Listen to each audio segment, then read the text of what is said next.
É uma obra que é uma mistura de epopeia, de tragédia, de poesia lírica, de ditirâmbo dionisíaco, de romance de formação. É uma mistura de diversos gêneros, de paródias dos evangelhos.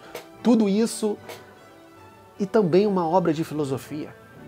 Uma obra em que arte e filosofia, que sempre brigaram desde a antiguidade, Platão já se refere à querela entre a poesia e a filosofia, né? E como que os poetas são expulsos de sua república, e aqui Nietzsche, como antes os românticos, buscam reconciliar poesia e filosofia, de tal ponto que quando o livro termina você pode jogar o livro fora, porque você já aprendeu que a vida é a própria experiência de criação de valores e de afirmação, né? De transfiguração, a vida como obra de arte, a vida como criação, o seu caminho como um caminho único, autêntico ao seu selbst, o seu si mesmo. Apenas tu pode construir a ponte que levará até o seu si mesmo, a ponte pela qual você deverá trilhar por cima do rio da vida, como ele diz lá no Schopenhauer como educador. E a trajetória do Zaratustra, que é esse herói nietzschiano, né, um profeta que passa por aprendizados, que começa apolíneo e precisa se tornar dionisíaco, né, para afirmar a sabedoria do eterno retorno, que é a grande sabedoria de redenção do instante, né, porque depois de redimir a nossa concepção da vontade, tirar essa vontade decadente que se reporta a um além-túmulo, em função de uma vontade saudável, sadia, uma vontade de poder, da vida como ela é, como forças. A gente precisa também redimir o tempo, né? E esse é o grande ensinamento final do Zaratustra e do Nietzsche, que é o eterno retorno, e que eu explico em diferentes vídeos aqui do canal. Mas então o livro todo gira em torno da sabedoria do eterno retorno e de como que o Nietzsche ele não põe o eterno retorno na boca do Zaratustra. Ele primeiro põe o eterno retorno na boca de um anão, que é o espírito de peso, que é o nihilista, que entende errado o eterno retorno como algo ruim. Se tudo vai voltar, a gente vai sofrer eternamente. E depois, na boca dos animais do Zaratustra, que também entendem errado e que profanam o eterno retorno, digamos assim, né? Que não transforme a minha sabedoria em canção de realejo, né? Diz o Zaratustra, irritado com seus animais. Ficam alardeando o eterno retorno. Então,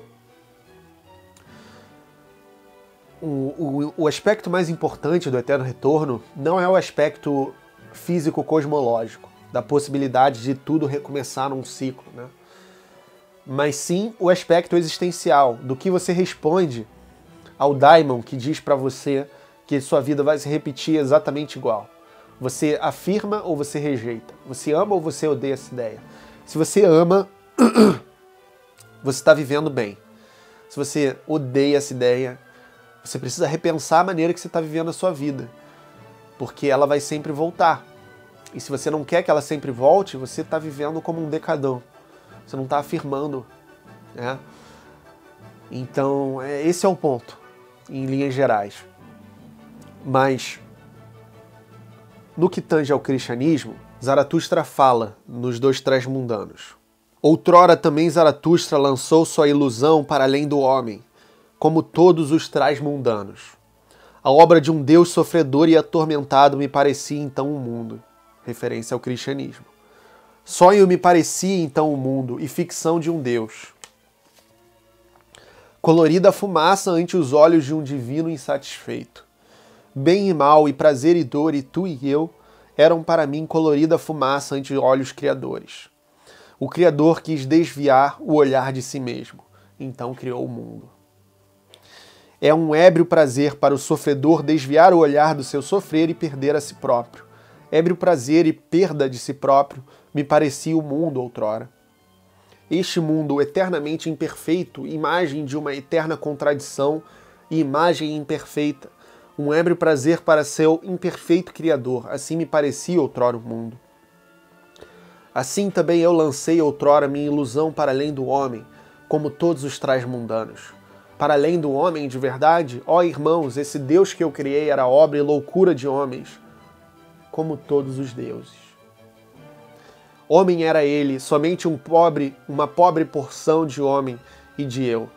De minhas próprias cinzas e brasas me veio ele, esse fantasma. Na verdade, não me veio do além. O que aconteceu, meus irmãos? Superei a mim mesmo, ao sofredor. Carreguei minhas próprias cinzas para os montes, uma chama mais viva inventei para mim.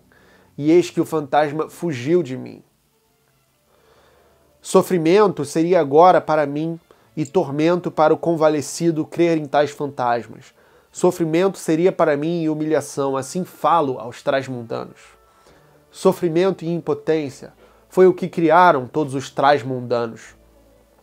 E a breve loucura de dar felicidade que apenas o ser mais sofredor experimenta. Fadiga de um salto quer alcançar o fim como um salto mortal, uma pobre, insciente fadiga que nem mais deseja querer.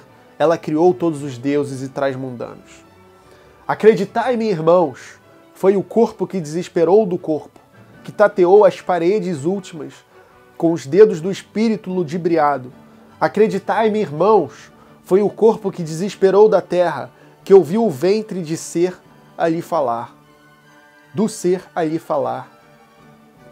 E então quis passar com a cabeça pelas últimas paredes, e não apenas com a cabeça, para lá, para aquele mundo. Mas aquele mundo está bem escondido dos homens, aquele desumanado, um mundo inumano, que é um celestial nada. E o ventre do ser não fala absolutamente ao homem, exceto como homem. Mais à frente, vou pular uma parte.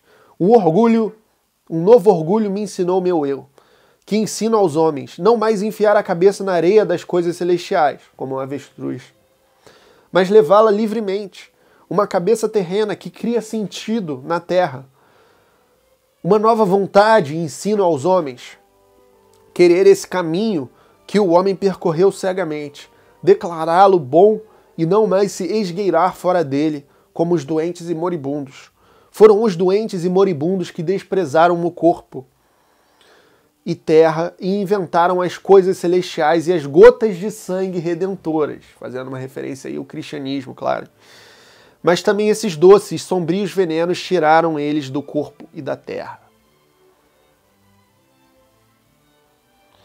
Queriam escapar à sua miséria, e as estrelas lhes eram distantes demais.